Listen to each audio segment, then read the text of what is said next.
I want to appreciate you all for being one of those that have been favored by God to be alive today, experiencing the first day of a new week.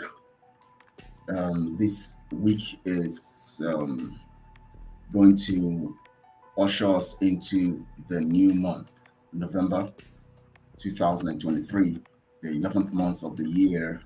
And of course, the year is fast rounding off. Today is the 29th day, Sunday 29th day of October 2023. We have just 2 days more for the end of the year, and we have about 17 days to the zoo contraption date to determine the judgment against our leader or concerning our leader. I want to welcome you. This is 6 minutes past 5 p.m. Biafra time, and as usual, I would say, as like the video, share on all your social media platforms, and let people also watch this when they can.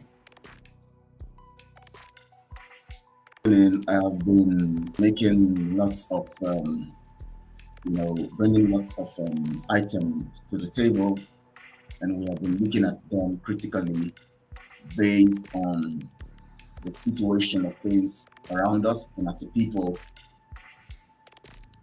the lies, the truth, the experiences, the expectations, the everything that has to do with our path to freedom. And of course, I have told you before that in order to establish the truth, to establish truth anytime, anywhere, you must expose lies.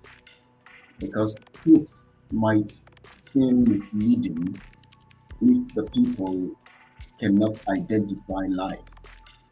And when Christ came, he said, he has come that we might have life. And in the midst of his teachings, he was given analogy of what truth is. And then he kept on also revealing lies and keeps exposing the lies in the society and all of that. And that is how you can establish truth, to expose lies. Because people need to understand what is happening around them. And based on what they're understanding, they can appreciate the truth, by virtue of the fact that it has exposed the lies. Thank you. I also want to say again, if you join in, share this broadcast, like the video, share it on all your social media platforms. If you have not subscribed to this channel, please subscribe to the channel. It's very important that you subscribe. Very, very important. Because for us to reach out better, we need you to play a role, and that is very, very important. For those people who believe in the gospel of truth and who believe in doing the right thing, and who believe in standing for Muslim in the camp. And that brings me to the topic of today, secrets of the autopilot, general army, and then, of course, looking at NGOZI, OKONJO IWEALA, her submission regarding the development of Southeast. Very, very interesting. Today is going to be interesting, and I'm going to be taking you on in this odyssey, and with you also wanting to know your thoughts by you dropping your thoughts in the comment section.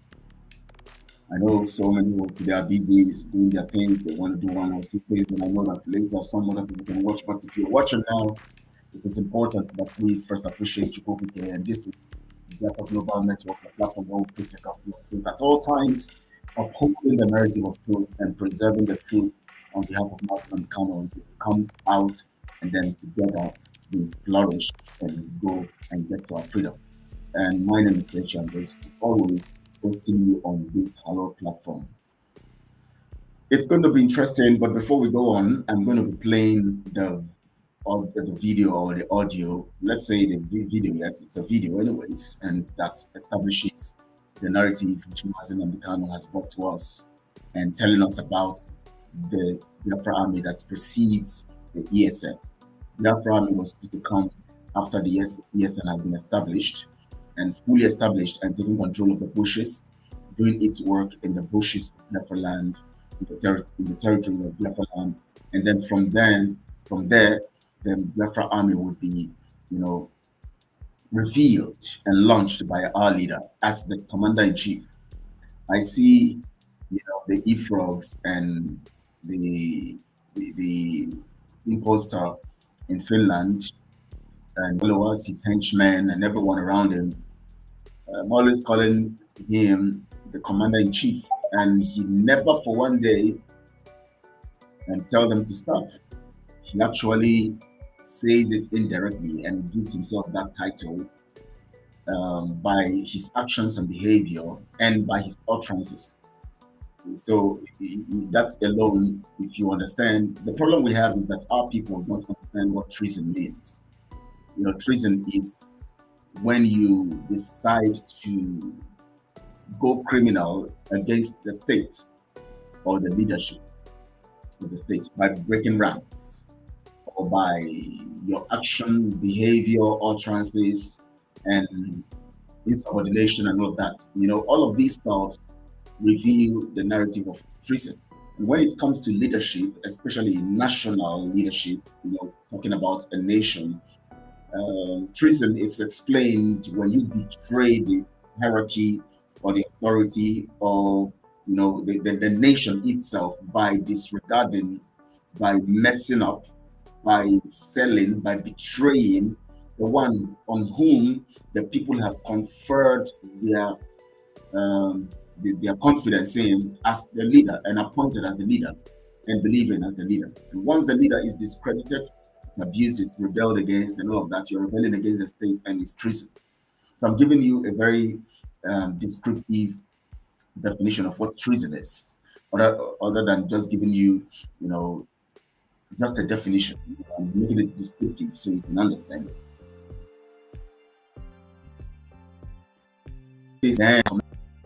And we're going to go straight to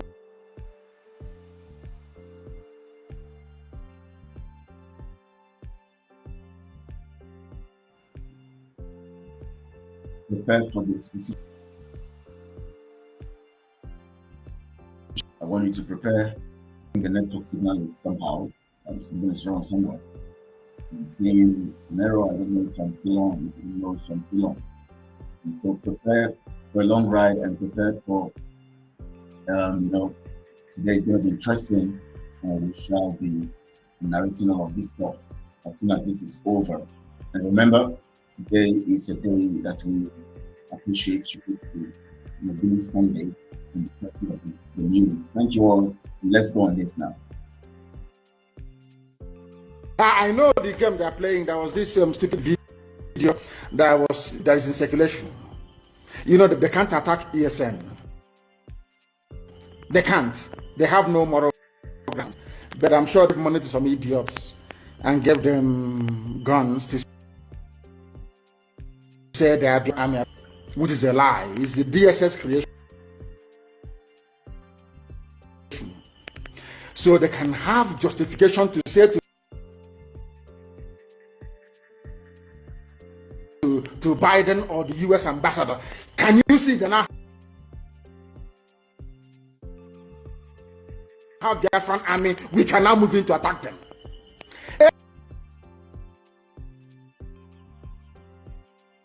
Anybody, if you are involved in that video, take a walk. You want to give Fulani Janja with the reason to invade our land.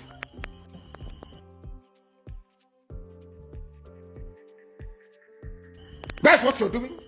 But we shall get to that later. Anybody involved in the circulation of that video is a gunner. I'm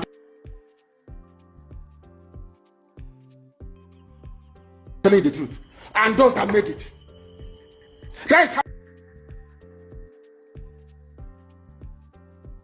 how people behave because they don't understand the game plan of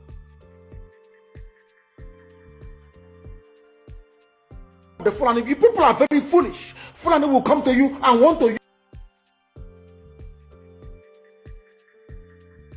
use you and you succumb because you have greed, envy, and jealousy inside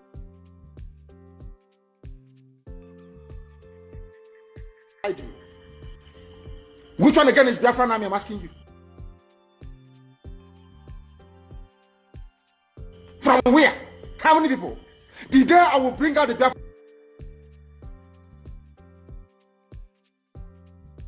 army, we number over 200,000.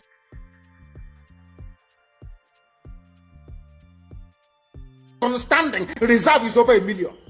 Over 200,000 standing reserve is over 1 million. The day I will bring out the Biafran army, we number over 200,000 standing reserve is over 1 million. Which one again is Biafran army? I'm asking you.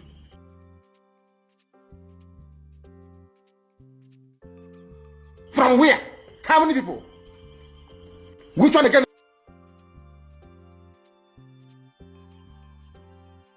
is Biafran army? I'm asking you. From where? How many people?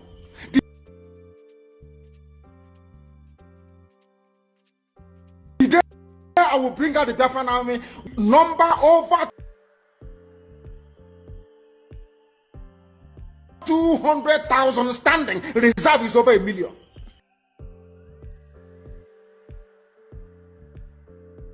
Some bunch of idiots somewhere because you're serving your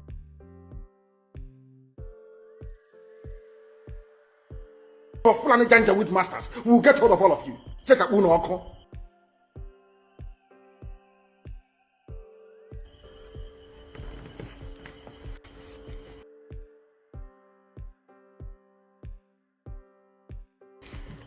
We know the bad eggs when we see them.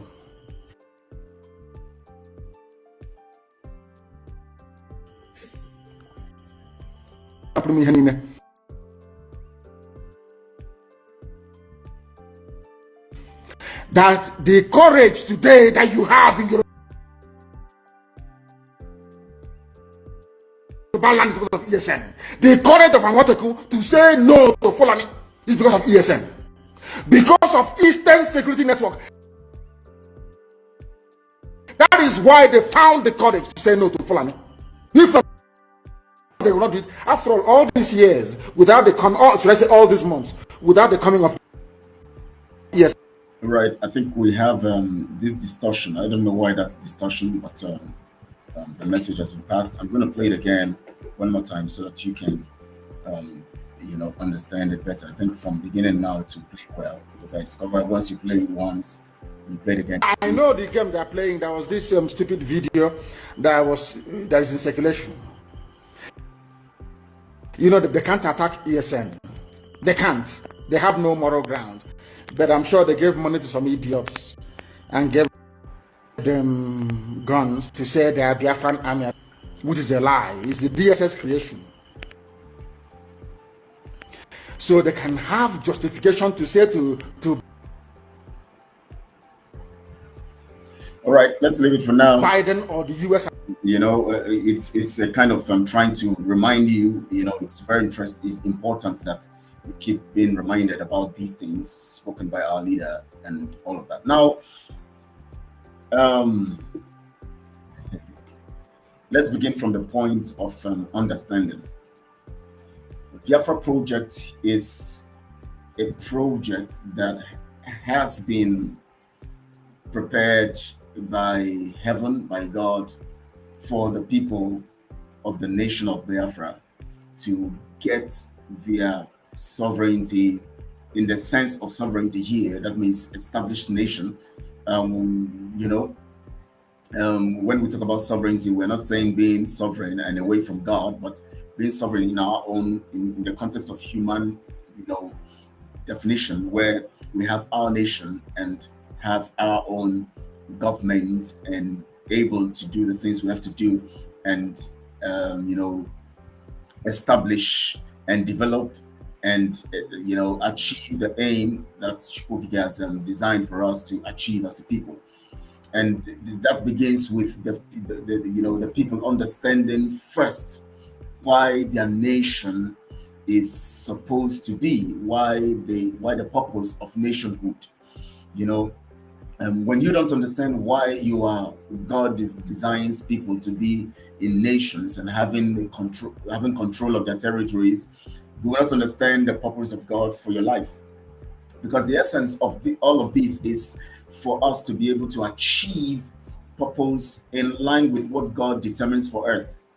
And that will come when different people with through different cultures and traditions and all of that, and values, you know, are able to maximize their understanding of life, their understanding of activities, and all of this stuff in line with what they know and in line with how they understand and all of that. Thank you so much, Ego.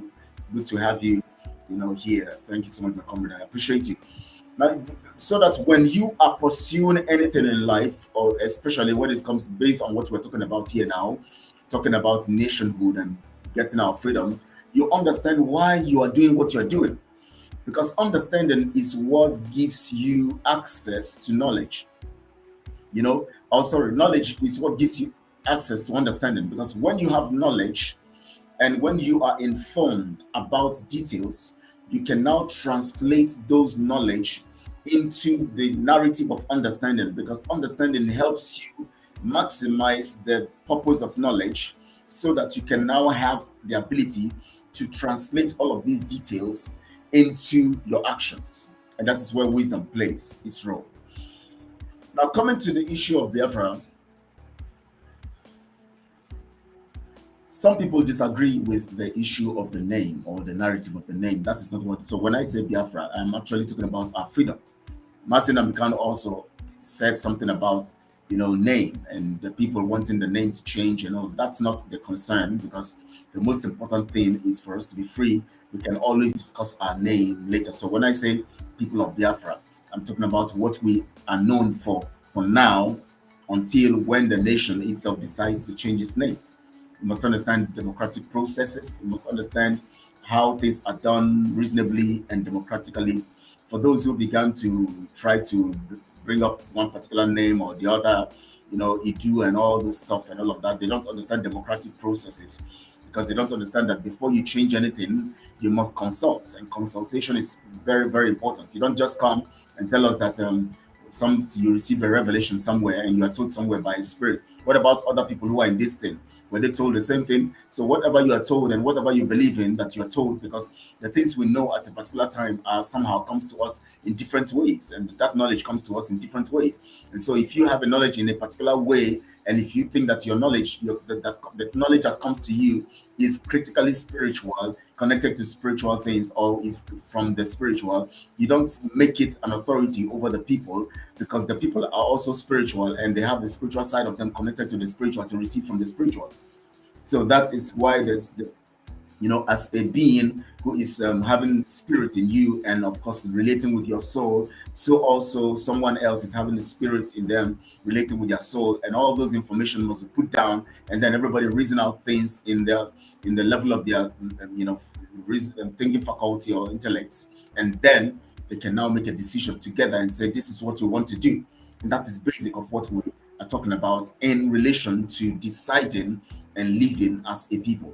Now, nationhood is critical because God's purpose where they can maximize that, you know, maximize their life and their lives together based on understanding and based on the cultural values they have in relation to understanding whom God is, at the same time in line with how they understand worshiping their God and all of that, and knowing that they're worshiping the true living God, the God, the creator of heaven and earth, the one who sent Yeshua to die for his people and save them from their sins, the one who created the world and the universe, and the one who gave people traditions and religions and helped them and made them understand these things in various ways in which they understand it. Now, these are basic. Now, coming to, especially when it comes to Biafra, there is something that is central about leadership. you must understand what leadership is about in context of appointment. Now, here we are under slavery. We have right now is that have been several times and over, so that even when they have to reason out things in line with what they have been designed by the mindset of slavery to believe in. And so, in spite of how smart our people are, they tend to be limited in exuding their intelligence or their intelligence quotient in portraying or in carrying out or in expressing their smartness. And one thing about smartness is this: smartness is dangerous if it does not harness its ability in the realm of intelligence. That means if you are smart, you need your intellectual ability to discern, to utilize your smartness. So smartness becomes dangerous when intellect is redundant, is destroyed or restricted. What causes such kind of thing? One major thing that causes it is slavery. When you have a mentality of who you think you are or what you are, it defines how you be. It affects your smart side, like being instinctively sound and responsive. That's what smartness is, basically, anyways, because it connects with your instinct and your ability to just be able to know some stuff. But your intellect is that side of you that need to practically exude the doctrine. Let me call it a doctrine, the doctrine of smartness. So no matter how smart you are, you need your intelligence to deal with the notion, the materials, the information coming from your smart side, so that you can now apply rightly to deal with what you want to deal with. Why we are suffering as a people is connected to the fact that we have a problem translating or, reasoning out our smartness, utilizing it of the situation we found ourselves. We were born in slavery, we grew up under slavery, we came to understand everything as slaves. We recited slavery. When I say we recited slavery, when you talk about the anthem, they tell you the national anthem of Nigeria and all of the details, and you are told so many things about all of this stuff. They affect you and affect the way you see things. So during the process of life, you begin to reason along that line. When that smart side of you wants to show up and shows up in the way it has been molded based on societal influence, your intelligence, which also have been hampered by that, begin to deal with it in another different, narrative, and it affects how you now make your decisions. This affects this also tells on how we are fighting our freedom. It shows on how we're fighting the freedom. It shows on whom we support and what we understand. When the people don't understand leadership and structure, they tend to misrepresent actions. They tend to misrepresent their expectations. They tend to misrepresent targets, and they tend to misrepresent process. Why would anybody call the imposter from Finland, for instance, the commander-in-chief? Because they don't understand the placement. Two things here: either they deliberately are doing it, or they don't have understanding of structural operations. You can only have one commander-in-chief in a nation. That's why it's called commander-in-chief. And that's what Mazen Abdullah means. No debating about it. I want to make this clear today for those people who are just saying so many things and they just come on social media empty brains. They just submit anything, drop anything, and they just give you, and just go. And some of them ignorantly anyway, some of them intentionally. But we have to make it clear here: we only have one commander in chief, and that is Mazin and Khan. He's coming out very soon, and we're going to be having to, have ourselves be under his command to continue the work that Chukwuki has ordained him to do, and it's going to happen. So we don't have a dispute about that. We don't have a quarrel about that. We don't have an argument about that. We all know every nation has one commander in chief, and for Biafra nation, it is Mazin Khan. Just disregard the criminals, the impostor from Finland and his criminal gang members, and every of the frogs and all of those stuff. Disregard them because they don't know what they do, as Jesus said. Father, forgive them for they don't know what they do. Because they were asking Jesus, are you the King of Kings? Are you the King of the Jews? Who are you? Are you God? Why do you exalt yourself to the position of God? And they were beating him, spitting on him and all of that ignorantly. And he said, Father, forgive them when he was nailed to the cross. Forgive them for they don't know what they're doing. They don't know what they're doing. So also we say, we just, for those ignorant ones, we say, forgive them for they don't know what they're doing. For those ones who are intentionally doing it, of course, you know what you're doing and you're going to face the consequence of what you're doing. I want to welcome you guys to this broadcast today. Now, there's something very, very important that I have to say here. Somebody, I was listening to some voice messages on a particular WhatsApp group I belong this morning, and I think the guy who was submitting this, he's always one of those who is claiming that he's also a member of ESM. He's always claiming, he's been there claiming every time he wants to drop his voice note. And anytime I listen to his voice note and he wants to insult people, he wants to abuse people, that's what he's doing. And I discovered that anyways, that maybe he's always on high. He takes something, he takes something that affects his brain and his thinking and his reasoning. So he always insults people, abuse people, and when he makes his submission, he makes it out of insult, and trying to make himself so special that he's a member of ESN and that this and that and that and that, and he wants to make you feel that he knows, and he wants to give people an impression that he is very. And these things, the more I discover how ignorant he is. Now, something he said today, someone was asking, I think, was it a voice message was dropped by a Biafran, and the Biafran was saying that what has Simon achieved and all of that and all of that. And the guy now dropped a message also and said why he's asking what Simon has achieved. That he himself, his own father, what has his father achieved? That's his father and Simon, who is older. And it made me marvel, because I wonder why someone would come from that perspective. You see, it's so funny. Now, first, leadership is not by age, so anybody could be appointed to be a leader. You saw that in the life of David, the youngest. He became the king of Israel, and of course, his brothers respected him for that. And that doesn't mean that he actually disregarded them or he started in people. No, he respected him as because of the mantle on him as the king. They respected that.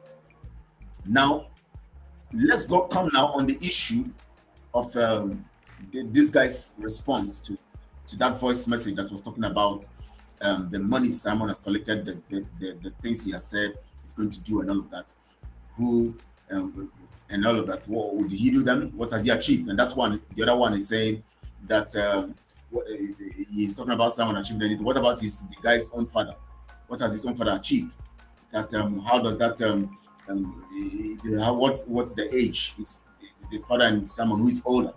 Now that becomes very stupid argument, because one, the people of Biafra decided to support Simon because Mazin Amdekano was in detention, and Simon showed sign that he could, stay the gap until Mazin Amdekano is out. People never believed that he will go haywire. He's going to go this level. He's going to start abusing and destroy the system. People never knew that. People never knew it at all. They never. And it has come to the point where this knowledge is, and now he has shown himself as the one the criminal he is, as the one who has come to destroy Mazen Amkano's legacy, even after he has said that he is there to preserve, even after he has said that Mazen Amkano, he will not disappoint him, blah, blah, blah. He has proven to the point now he calls himself commander-in-chief in place of Mazen Amkano. Now, this is obvious now. But I want to educate that guy. Not everybody would do the things they need to do at a particular time.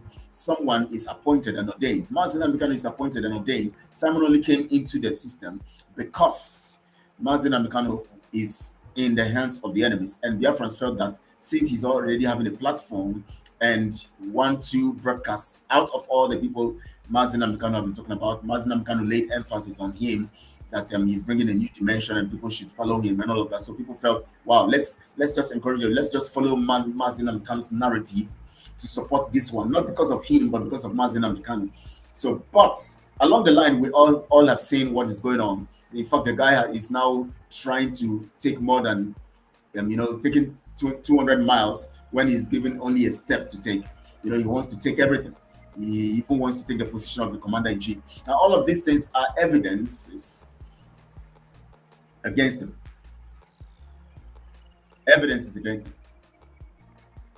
And you must understand this, that when people who are not disciplined, who are very desperate, negatively desperate, and who also don't have a good upbringing, are given positions that they don't ever dream they're going to occupy, they're going to, along the line, abuse it, especially when they don't have a kind of mentoring, or don't have the discipline from leadership and all of that, especially positive leadership. And when they lack this basic understanding of life and what responsibility is about, that's why they abuse offices. That's why they abuse, privileges. That's why they can, when they give them positions, they want to abuse it. Because they don't have one, they don't have good upbringing. Two, they are desperately, negatively desperate. Three, they want to take advantage of every situation based on the fact that they are negatively desperate. And this is very, very critical. Very, very critical. Now, Mazen Amkano as the commander-in-chief cannot be questioned. And any other person calling themselves commander-in-chief or calling himself commander-in-chief is only obviously proven to be treasonous. So that alone, that sums that up and that settles it. Now let's go on the topic of today. Now, from the knowledge that you have concerning the issue of leadership and structure and understanding, because the reason why most of you don't understand this, that is why most of you are jumping on the so-called army that Simon said he had created. Because you don't understand the role of leadership and structural operation of leadership. If you understand this, you would know that roles are symbolic to positions, structures, or structure, or a system. In every system, every organ has a function.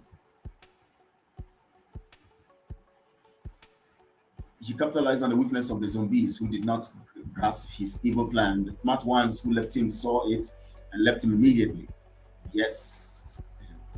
The intelligent ones now, we say, because it is smart to discover that he's a criminal. It is intelligent to utilize your ability to reason it through, that you don't need to stay with him anymore. You have to leave him. The smart ones also can see that he's criminal, but because of their desperation and their criminality inside of them, based on the fact that they feel they can also be smart in playing along with him to also make money and to get some other things to themselves. They are not intelligent enough to understand that this will backfire tomorrow. So I think the intelligent ones who left him, who saw, they left him. The smart ones saw, they refused to, they pretend they are not seeing because of what they want to get. The intelligent ones see and begin to reminisce over the details, and based on the smartness, the ability to see, they were able to reason it out and get out of it. That's what happened. Very, very critical. Very, very important. Very, very important. Now, why would anybody who is very, very knowledgeable, who claims to be knowledgeable, want to exude somebody else's role, abuse their own privileges to try, because of the support of the people, to try to capitalize and take advantage of the people's position to fight the structure. The structure in Biafra land gives Mazi Nnamdi Kanu the sole responsibility for some very critical things, which even if the people would make decisions, they would also require him to consent to their decisions as Republicans that we are, which means that if we would want to talk about the issue of currency, the Biafra people will decide on the currency matter, but Mazi Nnamdi Kanu will give access to the decision as the leader. The Biafra people will give decision on the issue of passports and other things, and Mazi Nnamdi Kanu will give his consent based on the decision of the people. The Biafra people will decide and all of that, and Mazi Nnamdi Kanu, as the one who is the leader, now takes the responsibility of giving his accent or consenting to what the people have agreed, which he cannot resist it. He has to consent to them. Okay, so when it comes to that, we understand that the person who has the power of consent is the one who has the control of the military. Now, based on that, he now said in this particular video that when he is going to launch the army, we would know. But of course, he told us that the people, the so-called army that those people claiming to be the armies are people created, or are the group of people put together by the DSS of the contraption and used to set confusion in the land, so that people will think that, so that they can use it as a means of giving justification for the attack, the Zoom giving justification for the attack. So Mazi Nnamdi Kanu was able to code that out and let the people understand and voiced it out so that the world would hear that we don't have an army. And that became very clear that we don't have an army. And that was made very, very clear. Now, which means that the responsibility of of showcasing an army is on Mazi Nnamdi Kanu to do. But of course, you have seen it. Now, I now gave you an analogy yesterday. I now related it to the position that the so-called chief of staff of Simon's rogue team represents, and linking it to her role as a Nigeria agent, taking a very significant role in the cabal or in the cabinet of the rogue in Finland. So now you can now see that based on that particular role she plays as chief of staff, she actually plays that role very well in advising, in implementing, in interpreting, being a goalkeeper or gatekeeper, in integrating, and of course in gathering and doing everything and preserving what their mission represents. And as in very well, to the point where she has that an army, as Mazi Nnamdi Kanu has said, we created, and that army is created today in their name. And even if that army does not represent Biafra anyways, but that thing they call army is created to give an impression to the world. And so it has now leading to the killings, the insecurity in Biafra land, and all that is happening right now. Now, there's something that, one particular video that the rogue in Finland brought out yesterday, where he was talking about Imo State and said there will be no election in Imo State, and I begin to laugh, you see. And the funny thing is that his people, the Ifrogs and his rogue members are very surprising. The surprise thing here is this same person had an opportunity to stop an election in the whole of Biafra land, which is more significant and very, very, very, very powerful as a tool in seizing and stopping Nigeria from existing. If that election of February 2023 had been stopped, it would have given a more credible information, impression, and all of that to the people of Nigeria and to the international community. Now, here we have this particular narrative of stopping the election, people contributing funds put together for this particular purpose. And this guy from Finland said that he has everything ready to do what he told the people he will do if they contributed for that purpose. And the people did contribute the monies, contribute materials, brought their hard-earned money. I'm not talking about those who have an interest, those who are giving money and they know what they're going to gain from what they're doing, you know.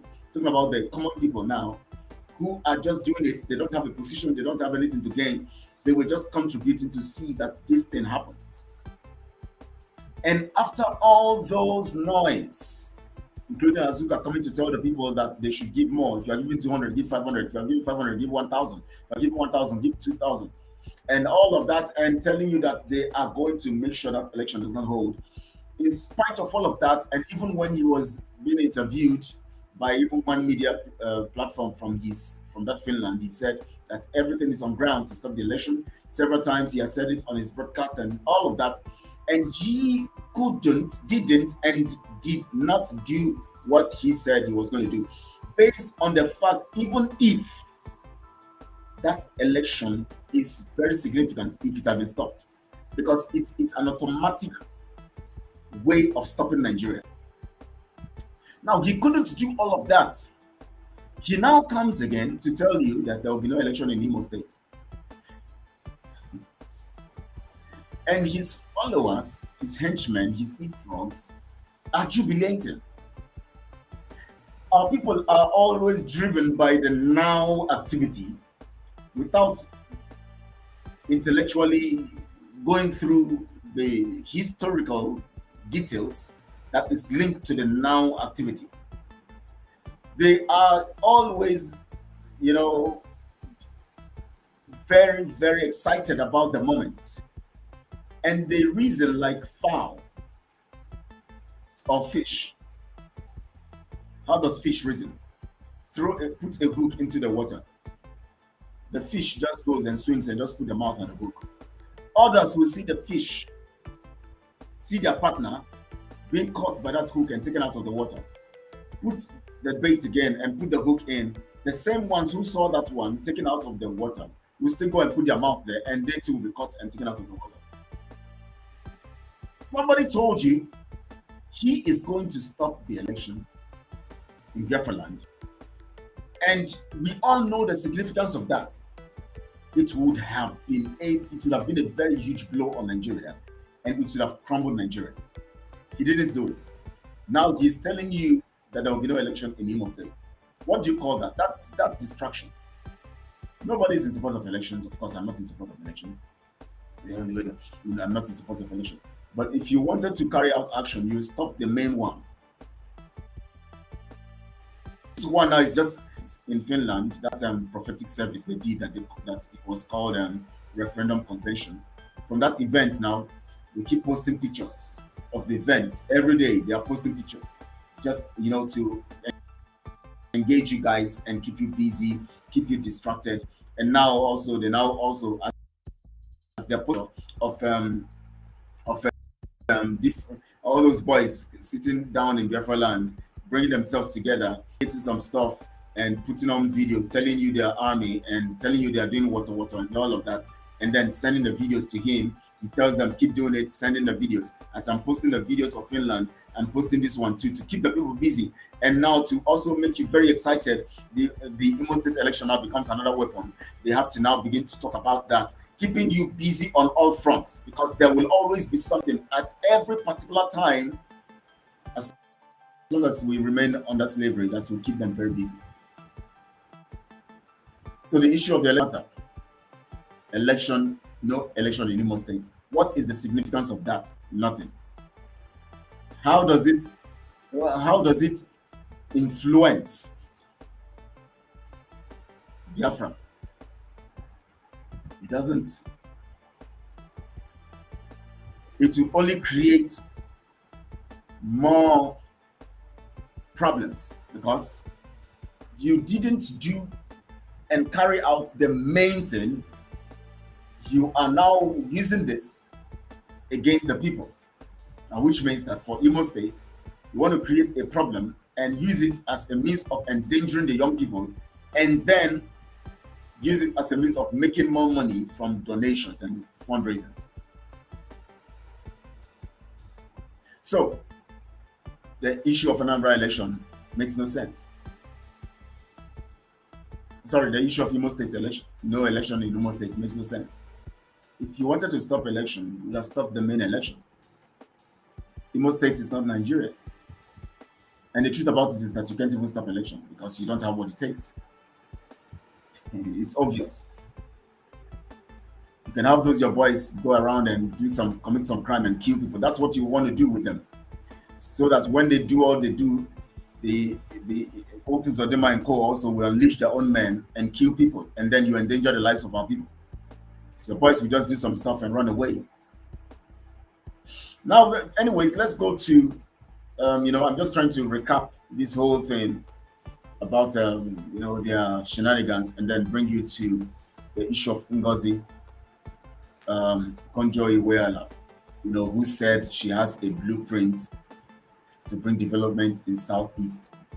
And very, very funny that these people are just, unfortunately, academic people, having no intellectual ability to reason things through.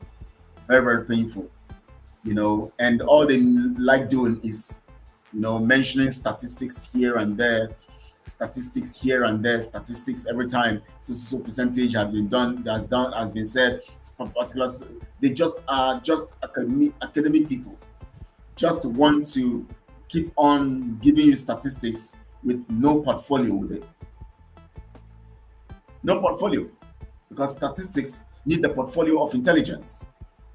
When you keep giving statistics and you don't have solutions to your problems. Now, I begin to ask myself this question.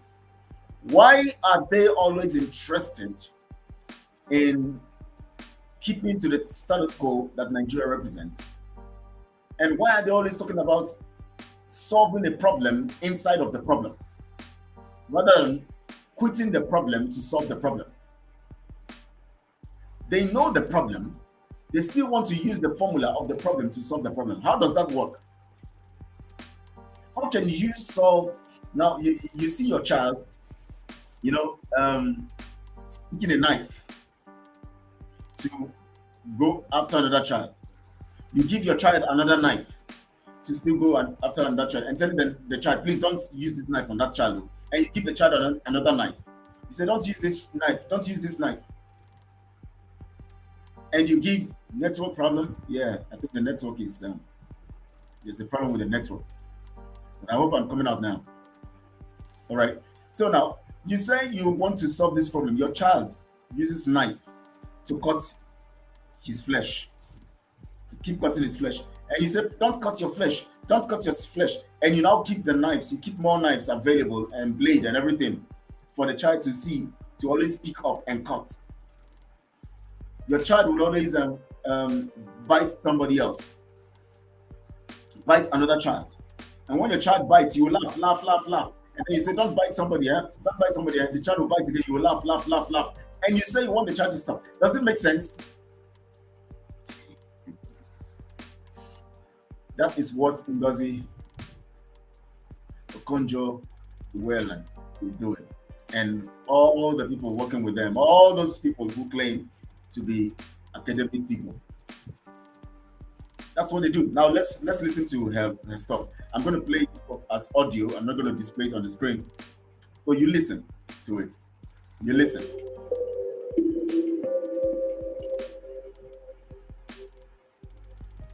Excellencies, governors, my dear brothers, honorable ministers here present, our royal fathers, our leaders in Ohanese and Igbo, ladies and gentlemen, all protocols observed. That is always the modus operandi. They always, they always want to organize programs. This same kind of program she's here now speaking, they keep organizing it year in, year out, saying the same thing over and over and over and over, talking about how they can develop. How can you develop without the main faculty of development? Security, sovereignty. Because sovereignty is the basic component for security. Because you can now create and design your society based on your policies and your constitution. Now she's observing protocols. She's telling them, and that's what those governors and all those politicians like. So she comes there, she reads out and everything. She's reading from the script. That is the status quo. That is the style. Now listen. I'm deeply honored by the invitation to address you today. That's all it is. Always addressing. They go everywhere. They always want to address. They always want to talk about how academically equipped they are. They want to express their academic prowess. They want to say how academic they are. They always look for platforms like that to just speak, give you so much theoretical knowledge of what academics have brought to them. Your engagements unfortunately prevented me from joining you at home, but I'm happy to be able to make this keynote speech. All right. Let me start by congratulating you on this extraordinary gathering of Southeast League. You're congratulating them for gathering as usual. Congratulating them for gathering as usual. Congratulating them for gathering as usual. Who is calling me?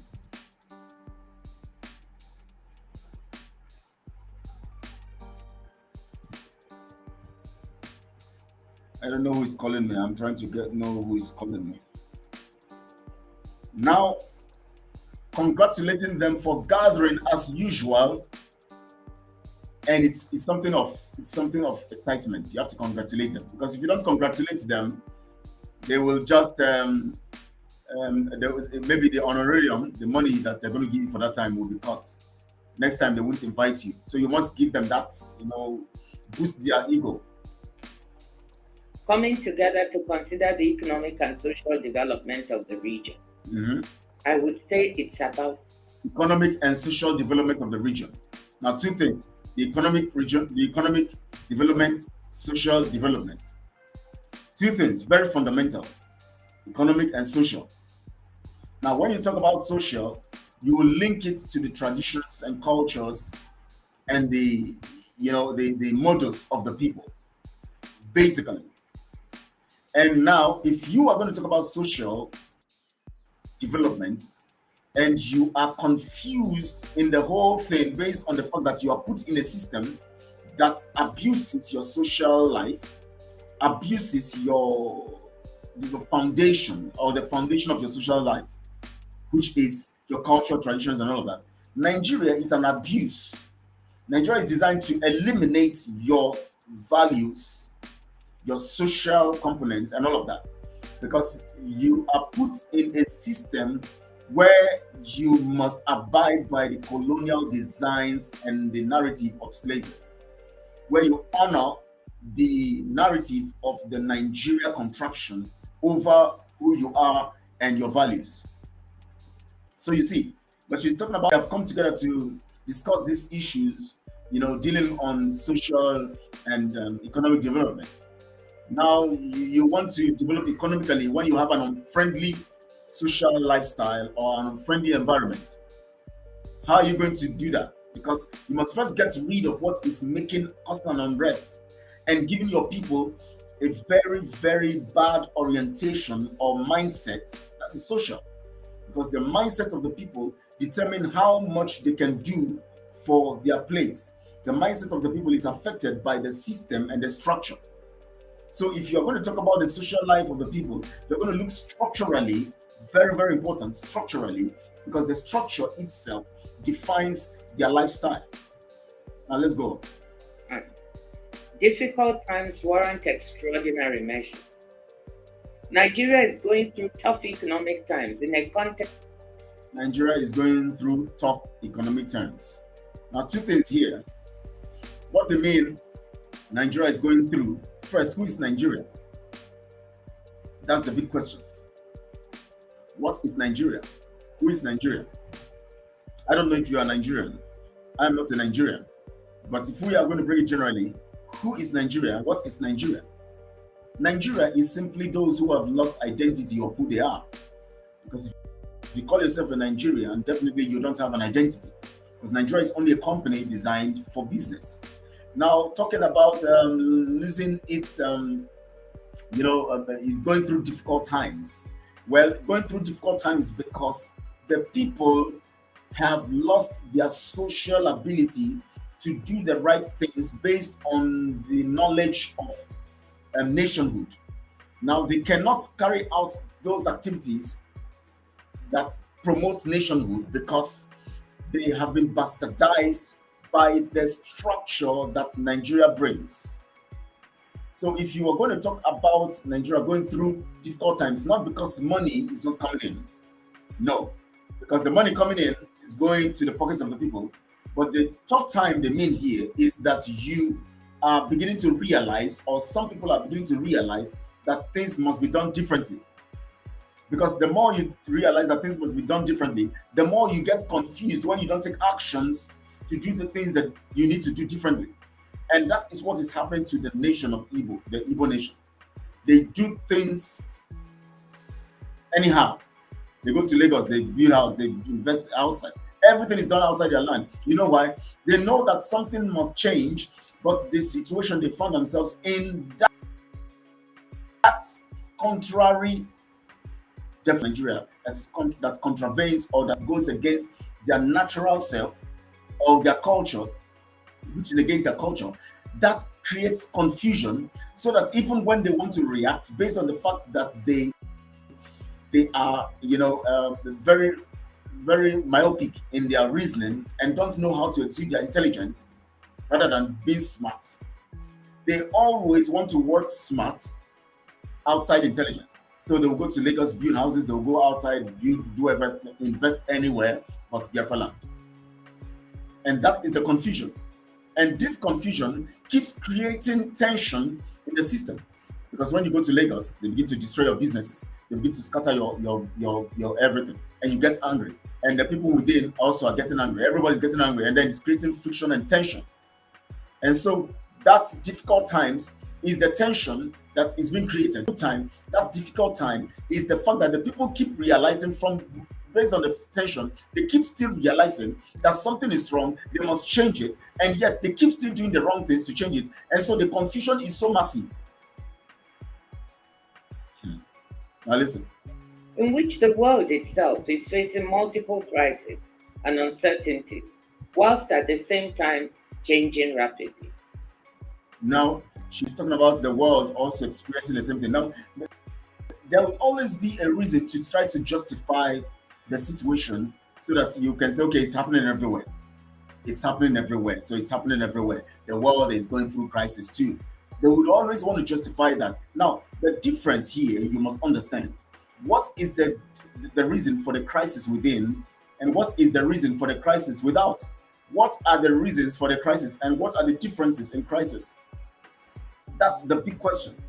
Now, here is a region or an area with much resources that could make the people benefit so much, that could make the people live comfortably, that will cause ritual killings to be eliminated, that will cause abuse and all of this stuff to be killed drastically, or that will decapitate all these heinous crimes and all of this stuff going on. Yet, the reason why these things are happening is because there is this Nigerian narrative destroying the fabric of nationhood connected to the tribes.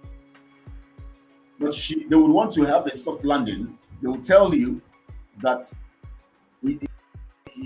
Nigeria is going through this. The world also is going through this. Soft landing, so that you will feel that it is everywhere. It is everywhere. It is happening everywhere. Everybody's going through hell. So it is one of those things we have to solve. So how do we solve ours now? But they will look at it critically and deeply in relation to the error that is foundational. She knows, and with the people sitting with her, know the foundational error. They will mention it along the line, you will hear it. But still mentioning those foundational error will not make them do the right thing. They will still keep suggesting things that will create more problems to solve the problem. Now listen. If today's initiative or gathering succeeds and delivers results, then I hope it will be the start of a journey to improve the lives of the more than 23 million people who live in Abia, Anambra, Ebonyi, and Enugu and Imo states. And of course, she said if, which means that it is definitely if, because the truth is that you don't even know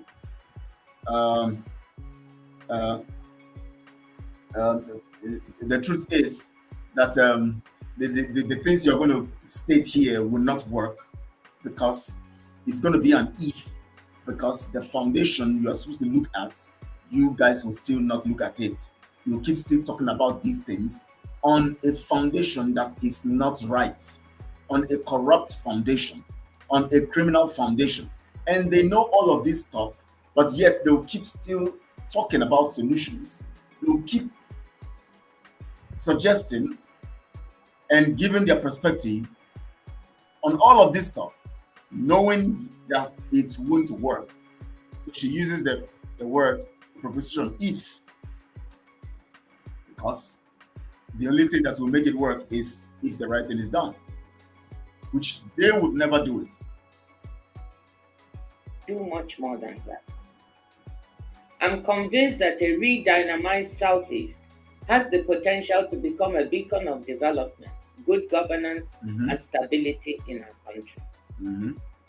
A re-dynamized Southeast can give our youth. You see, a re-dynamized Southeast. Now she says we can be able to do this and do that, can be able to be revived and all of that in our country. Connecting it again to the foundational problem. Connecting it to the foundational problem, Nigeria. How can you talk about re-dynamite when you have a well that is sapping energy from you, called Nigeria? How can you talk about revival when you have a system that promotes corruption? How can you talk about restoration? How can you talk about dynamite when what you have, the materials you have, are not materials that can create a dynamite? Young men and women hope and make them feel part of the changing, digitizing world. You see, these things, they always read it from scripts. So they just write some stuff. They just have to write some stuff to impress. And the reasons why these things are done is because they need to squeeze out money from the purse. They have to organize programs. They need to carry out activities regularly so that they will justify the monies they steal. They will now tell you that for this program, they have spent so money from the government purse. That's what the intention is, to spend, not because all these things are important to you. And that's why they will read from scripts, and after reading, everybody goes home. Everybody goes to sit. Minimize their desire to undertake dangerous journeys in the Sahara Desert or Mediterranean Sea. But why are they engaging in such journey? She knows the answer. Why are they engaging in such journeys? You know the answer. The answer is Nigeria is killing them. Not because there is no opportunity in the southeast or in the east, Biafra land, but because there is a structure that is in control of where they are from. And that structure is foreign to their foundation. And that structure is deadly to their future. And that structure negates their purpose in life. Let's grapple with and fully own our own problems whilst looking to the many available solutions. The Southeast has so many talents and opportunities, and I think we can plan how to exploit them all to the benefit of the region and its people. She just confirmed the Southeast has so many opportunities, benefits, and all of that. But the Southeast is connected to what we call it, a parasite. Let me call it a parasite that is sucking from it, and that parasite is Nigeria. And yet, she still wants that Southeast to continue to eat fat so that it could still be the parasite. She's not talking about the health of the Southeast now. She's talking about keep on feeding the parasite. Keep feeding the parasite. On our challenges, I'm sure you expect me to mention the big gaps in infrastructure and services. Yes, that is a challenge, and we'll come to that. But I don't think it is our biggest challenge. Our biggest challenge in the Southeast is ourselves. Allow me to speak frankly. We have too often been our own worst enemies. We have allowed ourselves to be divided. We've lost focus and lost sight of our biggest assets, namely a sense of community and mutual support. We no longer have solidarity. Instead, we have. Now, she has mentioned so many things here, and she said basically that the problem is ourselves. We no more respect ourselves. We no more. We have lost solidarity. We are no more, living as a community and as a people and having this focus as a people. How would you have focus as a people when you are controlled by a foreign or anti-people project called Nigeria? How? How would you, for God's sake? But she's looking at solidarity in the angle of Nigeria. How?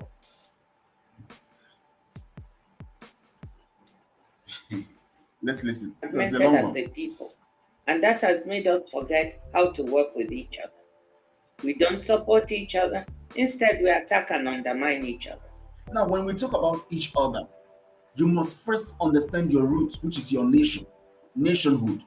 For any people to work, for any people to be together, for any people to actually have a definition of themselves and who they are, they must first have a definition of their territory. They must define themselves by sovereign control. That's what it is. When you talk about a people, how can you have foreigners in your midst bringing lots of ideologies and lots of suggestions and causing troubles within you, and you think you're going to be together? How can you be in the narrative called Nigeria, where Fulani is controlling the narrative, where Fulani is controlling the actions and all of that, and you want your people to be together? When Fulani plants, their agents everywhere, confusing your people and all of that, and you're still talking about solidarity. How would that work?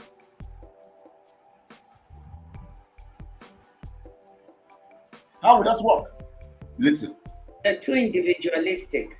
And individualism can be good, but not when we need to come together as one to enable us. Being individualistic is caused by the fact that people are afraid of their brother or their sister. Or people are selfish and want to eat alone. Now, two things here happening. One, they are selfish because they know that they need to connect to Fulani, so they don't want others to be with them. So they go connect with Fulani, run the program of Fulani and the British in their territory. So they need to be alone to do that so that they can make more profits and all of that. Then they are also afraid. Some of the other people, the other set of people are afraid because if they join force with this one, they don't know if this one is a betrayer. Whether that one would go and sell them out, just like what they did to Mazen Amikano. So as long as you keep allowing the enemy within you, as long as you keep allowing yourself to be under Nigeria, you would always be alone. You can never be united. Because the Nigeria itself funds disunity, funds confusion, funds betrayal. That's what they need to survive. They need to fund all of these things for them to survive. The day you become united, that day you have already, disconnected from Nigeria. You have disconnected from the group of people. That's the only day you can be united. That is the only way you can be united. In Biafra land today, what do you see? Disunity, because majority claim to be fighting for freedom. So what she's saying here, maybe she doesn't know the answer, but maybe in her mind is that, okay, we can still remain in Nigeria, but let's come together and do what we have to do.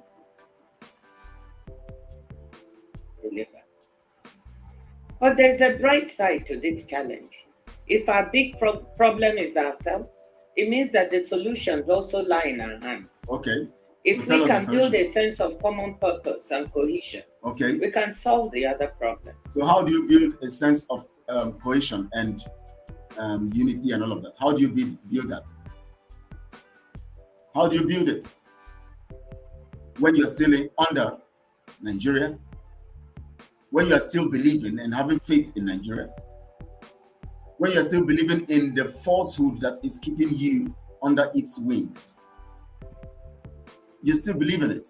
You must first disconnect your belief. Even if you are not free yet, you must first disconnect your belief in that structure that is criminal and evil. That is the only way. That's the way you begin. But she doesn't know this. Let's go on. To do this, we need to exercise joint leadership. And She's talking about joint leadership. Now let's come to the issue of leadership. What is leadership? Leadership, I think, is defined by so many people in different ways. But the truth about it is that leadership functions independently and also functions with the consent of those who put it there.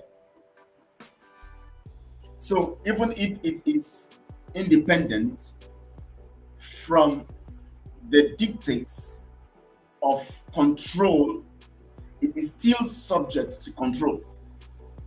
It is independent in the sense that it operates based on what has already been provided for it to operate with. Leadership under Nigeria must adhere to the doctrine and the principles of Nigeria. So even if the so-called Eastern governors that she's talking about want to operate independently and work effectively, they can't be independent. They will still work independently, but they must work independently in the program of that power that put them there. And that is Nigeria. So talking about working independently cannot be disconnected from the power that establishes them. How do you expect them to do the right thing? Precisely why it is so important that you're taking this step today. Good step. They are not taking any right step. They just held a program for her to talk, and she wants to talk, and she calls the talking and all of this stuff the right step. She calls them the right step because she believes that talking as usual, writing long scripts and coming to deliver and all of this stuff is the solution. Simple solution. You don't need all this speech. Once you solve the main problem, all this speech will fall in place naturally. And talking about leadership, you cannot have the right leadership when you have not first disconnected from the problem that is giving you. Every leadership we have in Biafra land is created by a particular problem that has put it there. Nigeria would always put the people who will serve the interest of Nigeria, and that interest is already carved into what this particular set of people called leaders would have to work with. The documents, the rules, the constitution, everything. designs everything so that, and it sustains the criminality. Is security. Challenges have arisen partly from our vision. Insecurity in our region is sending the wrong signals about whether one can invest in the Southeast. I want to commend the governors on the recent progress on this front, including mobilizing the NS. Any other post from Daniel coming to give me indirect speech of how successful a fundraising is on this platform again, and anytime you come here anytime you come here, you want to promote the enemies, the criminals. Any other message that carries any message about what I'm not talking about, carries any message of anything, whether fundraising, it's not my business. If it comes again, I will just block you from putting any message on this platform again. Any message that comes up with that again, I cannot have you using my platform to promote criminality. You can't come here and do it. This platform is a platform for reasonable people, for people who support truth. So don't come and keep making indirect speech promoting criminality. So if you do it again, I'm going to block you from commenting. And that will be the end of your commenting. I'm saying something else and you're coming here to post something else, telling us about fundraising. What's our business with fundraising? And the federal government to assist.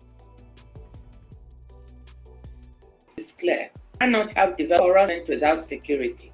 And you cannot. Now she has said the main thing. This is where the answer is, but her understanding of security now is void because, based on the fact that she is, disconnected from reality, she would define security in line with what she thinks security is, based on the Nigerian narrative and the globally accepted way of definition.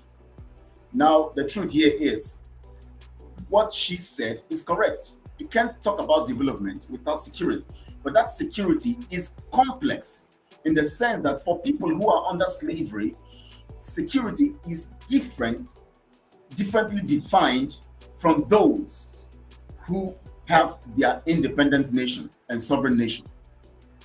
So for people like us who are still under slavery, security here is gaining our freedom. Because what is holding us is what is causing us not to be developed. How can they allow you to develop when they know that your development will cause you to be empowered? They know your development will cause you to be empowered, and once you are empowered,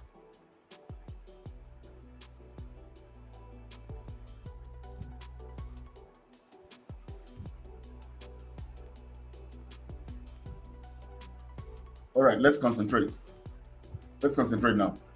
Now, once you are empowered, you would definitely define your development. And what empowers you? Security. Freedom. Freedom is the assured security to defining other forms of security. Freedom is the assured security in defining or to defining other aspects of security. That's just the truth. Once you find yourself under slavery, any other form of security is dangerous to your existence, because what you call security is actually an exploitation. It's actually an exploitation. Anybody who is still under slavery, any people who are still under slavery, cannot talk about security or cannot talk about security in the sense of development, or cannot talk about development only when they are able to get themselves secured by their freedom. Because any form of security that the colonial master or the slave masters define for you is only to put you under them, not to give you the ability to enlarge your coast or create better platforms for yourself.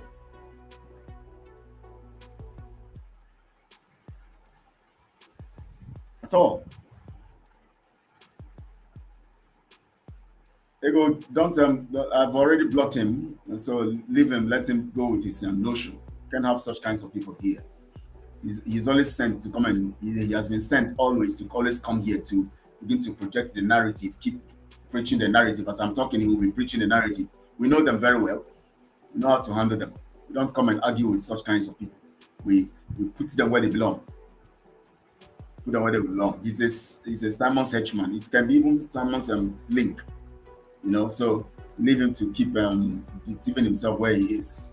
You know, we block such kind of people because they don't deserve to be given this kind of hallowed platform to promote. How can you come on a hallowed platform to promote evil? You can't do that in here. So I've blocked him. So let's concentrate. Now see, she gave the answer that without security, you can talk about development. But she failed to understand security in line with freedom. Because anything you call freedom, call security outside freedom is not security. It's only a force of control by the enemies. Let's go on. We might not finish this today, but let's just play to an extent. Have security without development. And to have both, you need good governance. Now she said to have both, you need good governance. Now, when you talk about governance, what are you talking about? You're talking about sovereignty. Because governance, now, let's look at it critically. Let's look at it critically. What you have in Biafra land now with the governors, is that governance? To govern means to have control of your territory. If you go to the United States, for instance, based on the fact that the nation itself has, the fundamental control from the center, each state has an autonomy that they are able to discern, control their level, their states based on that autonomy and the defined autonomy or the definition of the autonomy, which means that when it comes to economical development and other basic things necessary for the people's advancement in their states, they have the governing power over those stuff, including security. How can you talk about governance when you don't even have power over security? But when you come to the contraption, Nigeria, you have those who are so-called governors without the ability to control the police in their territory. Anytime something happens, they'll tell you they are not in control of the police. Anytime something goes wrong, they'll tell you they are not the ones in charge. It was them from the stuff from the next 20 minutes. I'm going to be through with this so that by tomorrow or so or Tuesday we're going to continue this narrative, because we're going to talk about these things extensively, using it as a means of bringing out information to our people so that our people can understand this. But let me just give you a little break, a 1 minute break, with this Mazen Amkano's voice again and telling us what these criminals are doing, because it's very good for me to be reminding you always on this. I know the game they're playing. There was this stupid video that is in circulation. They can't attack ESN. They can't. They have no moral ground. But I'm sure they gave money to some idiots and gave them guns to say that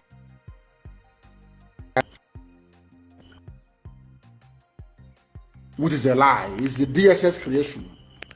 So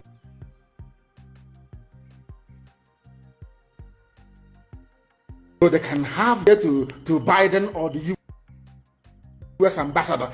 Can you see they now have Biafran army? We can now move. Anybody, if you are involved in that.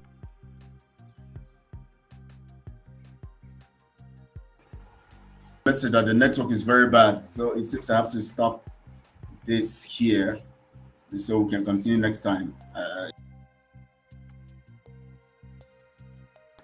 And from where they go, she says the network is very bad, so He tried to call me. Still bad.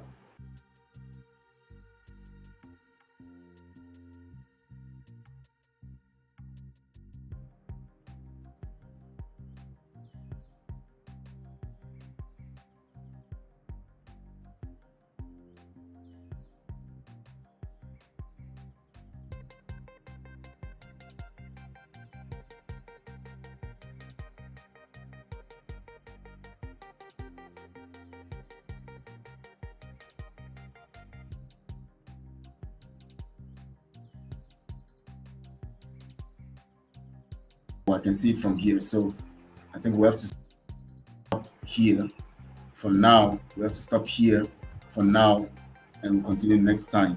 I think it's very, very poor. The network signal is very, very poor. So let's stop here, you know.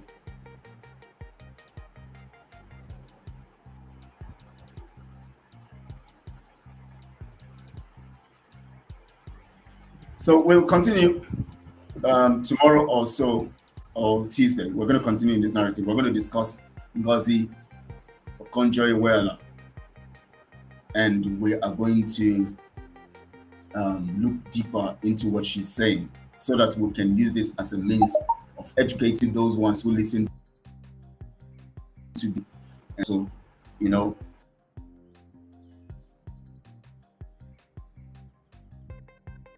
the program has been thinking, those who think that the program has been held, so wow, they have held the program, they have discussed, they have talked, you know. Thank you all. I appreciate you guys, and the rest of the week, may your week be blessed. May you receive what you desire to get, and may it be powerful, and may it be wonderful. Thank you all.